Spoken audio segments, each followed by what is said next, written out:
So next up, I want to show you a few ways to keep your gouge nice and keen or sharp. Now I know of some very well-known teachers and professional spoon carvers who have this particular gouge and they haven't sharpened it for a very long time, and they teach with them as well, and all they do is regular stropping. Now, I'm no physicist or expert, but I have a theory that because of the shape of this edge being circular, that it's stronger. Feel free to correct me if I'm wrong. But I mean, I guess the gouge is only used for hollowing out the bowl of the spoon and for cups and things like that. So it doesn't cop the same hiding that a Sloyd knife cops. Anyway, that's my theory. Feel free to share some information if you know it. The first way that I'm going to show you, and I'm sure there's many ways, these are just a few that I thought I'd mention.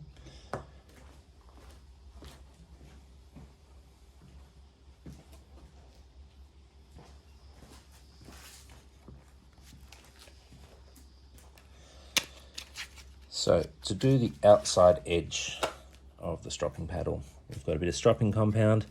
You don't need to lather this in heaps of compound, just a little bit, just a few zigzags down there. You can see this one's a fairly new one.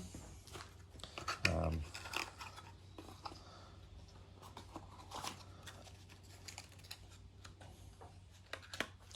got an old one here that's done its time. It's pretty beaten up. So you can either hold it down with one hand and it's like a J sort of action, or with your paddle clamped down with an F clamp, you come in and rock it onto the bevel so you'll feel it engage there. And with any leather strop and a sharp edge tool, you always want to be going away, because otherwise you're just going to dig a hole in your into your leather. So I'm going to be pulling it towards me and rolling it at the same time. So pull towards me, rolling. Pull towards me, rolling. So that's how you can do the outside edge on a flat paddle. Next up, to do the inside edge, you can use a dowel. You can apply leather to it if you want. All it needs is a little bit of compound on it.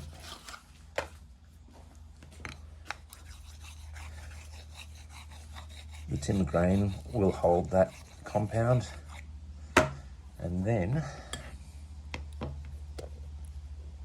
just move the camera a little bit. You can hold it with one hand and spin the dowel. You're only going to be able to use the end of the dowel because of that shape, that sweep there, but yeah, it's a fairly rudimentary way of doing it. But if you do it regularly, you can maintain a sharp edge. Actually, I'll just give you a quick show. So it's pretty obvious, but may as well show you. If you tried to go backwards against your strop, that's what's going to happen, and you don't want to do that.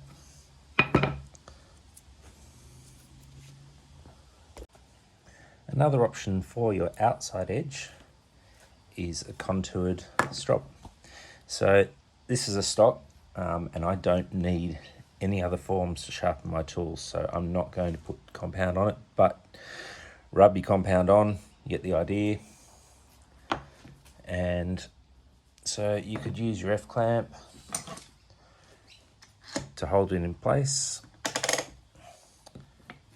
And then, again, find that bevel and pull it towards you.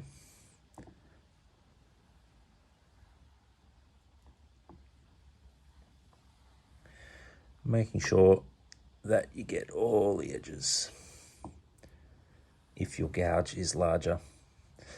You can see there's a smaller groove there and also one for a V-tool. An option for for stropping the inside edge of your gouge is we have some felt wheels and leather wheels. Both function in the same way, in that they are convex to fit in with the inside edge of your gouge. Something to be mindful of with both of them is that once you start using a high-speed drill, that there's a risk of overheating your gouge and messing with the temper. So you want to be checking that regularly. Make sure that you're not heating it up too much. I have found that the felt wheels do stay cooler than the leather. To do that, my personal preference is to use a drill press or a lathe. And I can show you that setup. But you can also use a cordless drill. To do that, you can just clamp your gouge to the bench. You can do it freehand too if you like, just whatever works best for you.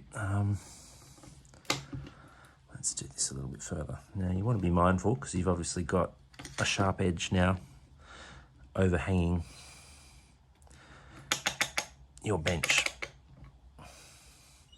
Make sure that's secure.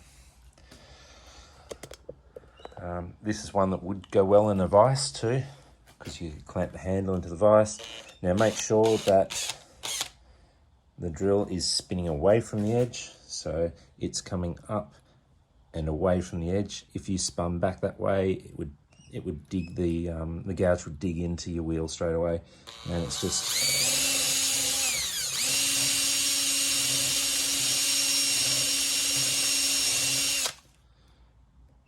checking that it's not heating up.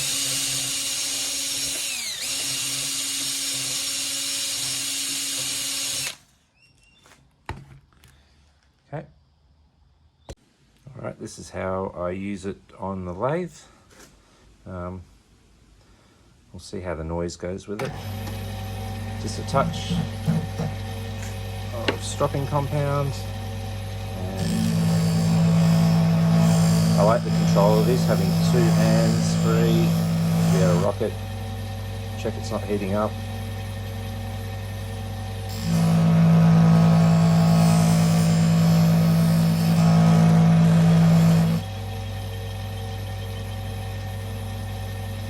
We've got a bit too much compound on there at the moment.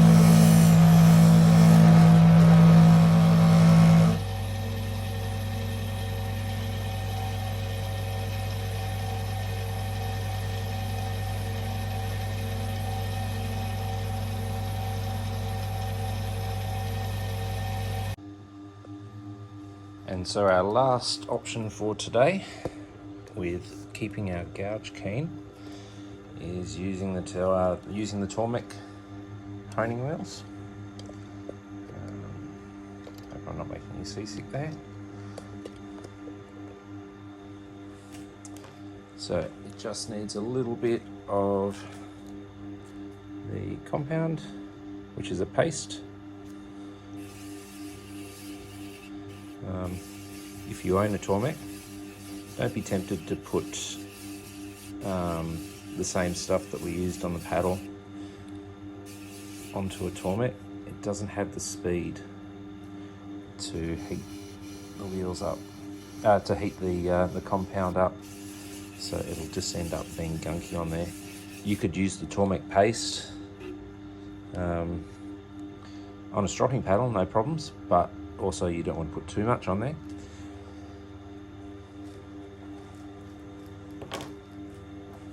So the action is, sorry, I'm just trying to negotiate my way around the camera here. You can see the wheel is spinning away, and we just come in and we just rock it. So I've set the bevel and just rock it backwards and forwards.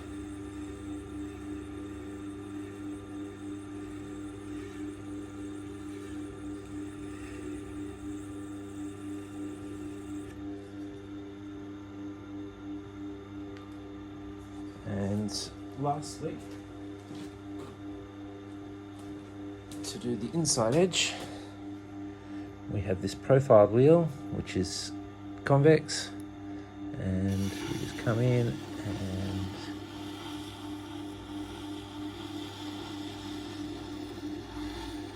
again just rock it backwards and forwards, keeping it in contact with the wheel there. And that's it.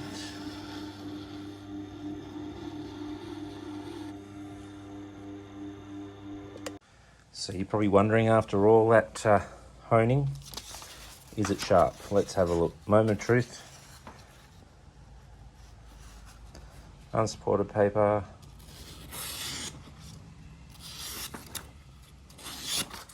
Yeah, it's sharp. And I mentioned before, I like to give my tools a quick oil down before I put them away. So we've got a blog page on our website about how to make one of these. It's just felt coiled up and then soaked in camellia oil, and I give it a quick wipe down.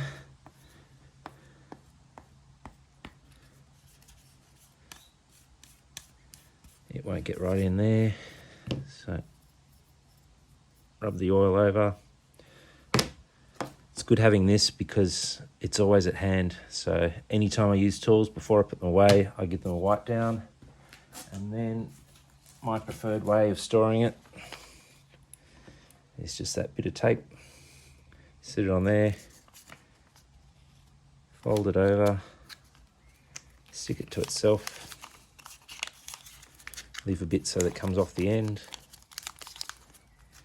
fold it over. Safe as houses. Thanks for watching.